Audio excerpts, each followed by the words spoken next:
बदले में की ससुर जी मांगता रे फीस के बदले में की ससुर जी मांगता रे रोजे रोजे कॉमन रूम में हम के बोलावता रे रोजे रोजे कॉमन रूम में हम के बोलावता रे सबके बदले में की ससुर जी मांगता रे फीस के बदले में की ससुर जी मांगता रे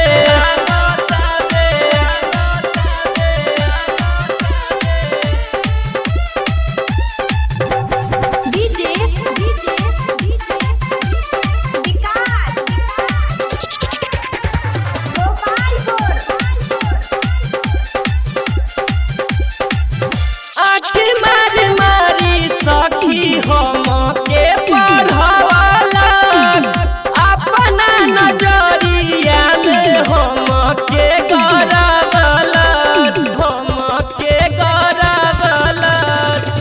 आँख मारी मारी सखी हम के पढ़वाला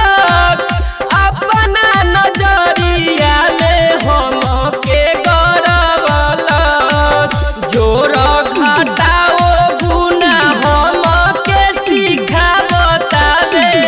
जोर घटाओ गुना हम के सिखावता रे फीस के बदले में की ससुर जी मांगता रे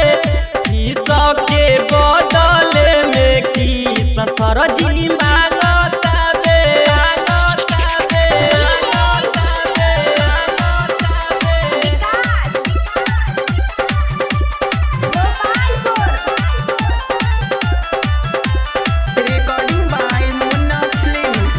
हाजरी बनावे खोनी बोला बतावे नाम से कहता रसीली तोहे चाहता नी जान से हाजरी बनावे खोनी बोला बतावे नाम से कहता रसीली तोहे चाहता नी जान से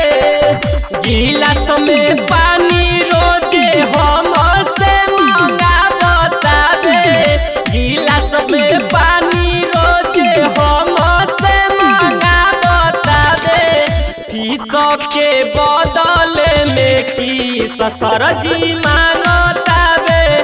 फीस के बदले में की ससुर जी मांगता रे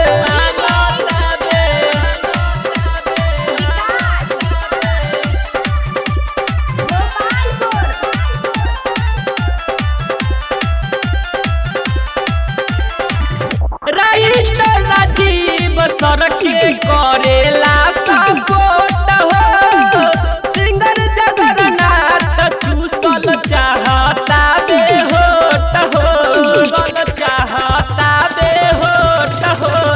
राइटर राजीव सर के करेला सपोर्ट हो सिंगर जगन्नाथ चूसल चाहता बेहोट हो डीजे विकास रोजे हम के पटिया बतावे डीजे विकास रोजे हम के पटिया बतावे फीस के बदले में की ससुर जी मांगत बावे फीस के बदले में की ससुर जी मांगता रे रोजे रोजे कॉमन रूम में हम के बोलावता रे रोजे रोजे कॉमन रूम में हम के बोलावता रे फीस के बदले में की ससुर जी मांगता रे फीस के बदले में की